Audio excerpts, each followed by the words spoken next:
প্রয়োজনীয় ব্যয়ের পর মানুষের হাতে বাড়তি টাকা থাকলে তার বড় একটা অংশ চলে যায় ব্যাংক ব্যবস্থায় বিনিয়োগ কিংবা সঞ্চয় হিসাবে। মূলত আয়ের চেয়ে ব্যয় কম হলে বাড়ে জমা রাখার প্রবণতা। অন্যদিকে সার্বিক ব্যবস্থার উপর আস্থা তৈরি হলেও ব্যাংকমুখী হন গ্রাহকরা।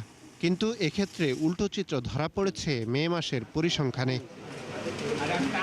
কেন্দ্রীয় ব্যাংকের প্রতিবেদনে বলা হয়, এপ্রিল মাসে ব্যাংকের বাইরে মানুষের হাতে নগদ অর্থের পরিমাণ ছিল ৩ লাখ কোটি টাকা। কিন্তু মাত্র এক মাসের ব্যবধানে তা বেড়ে দাঁড়িয়েছে ৩.৫ লাখ কোটিতে। অর্থাৎ এই সময়ে প্রায় ৫০,০০০ কোটি টাকা চলে যায় মানুষের হাতে। ফলে এই পরিমাণ অর্থ কমেছে ব্যাংক ব্যবস্থায়, যাকে কিছুটা হলেও দুশ্চিন্তার কারণ হিসেবে দেখছেন বিশ্লেষকরা। Qurbanir Eid was probably the main reason.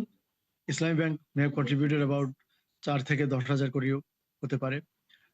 অবশ্য পরে পরিস্থিতি স্টেবল হলে এটা আবার মানুষের আবার জমা দিয়ে দেওয়ার কথা। ব্যাংকিং সিস্টেমের উপর আস্থার এখনো আমি পুরোপুরি অভাব বলবো না, বাট কতগুলো ভালো ব্যাংক ছাড়া বাকিগুলোর উপর তো মানুষের সত্যি সত্যি কোনো আস্থা নেই, তাই না? অনেকগুলো এনবিএফআই বন্ধ হয়ে গেছে এবং চললেও বন্ধের মতোই। তারা নতুন করে কারো টাকা ফেরত দিতে পারছে না, ব্যাংকগুলো পারছে না।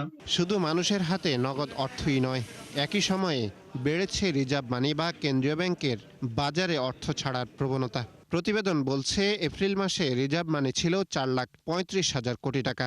মে মাসে তা বেড়ে দাঁড়িয়েছে 4,85,000 কোটির উপরে। অর্থাৎ এক মাসের ব্যবধানেই বেড়েছে 50,000 কোটির বেশি, যা মূল্যস্ফীতিকে উস্কে দিতে পারে বলে মনে করেন বিশ্লেষকরা।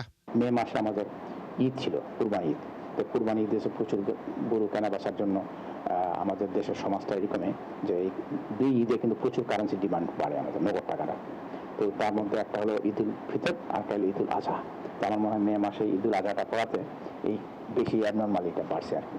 আর আস্থাহীনতার কারণে বা অনেকে ভয় ভীতির কারণে ব্যাংকগুলো টাকা দিতে পারে না, এর জন্য হয়তো অনেকে ভয়ে টাকাটা উঠে রাখে। বাংলাদেশ ব্যাংকের তথ্য অনুযায়ী জানুয়ারি থেকে মার্চ পর্যন্ত টানা ৩ মাস বেড়েছিল মানুষের হাতে নগদ টাকার পরিমাণ। মূলত ব্যাংক ব্যবস্থার উপর আস্থার সংকট আর চড়া মূল্যস্ফীতি অন্যতম কারণ হতে পারে বলে মনে করেন বিশ্লেষকরা। আব্দুল জাহের আনাস, ৭১, ঢাকা।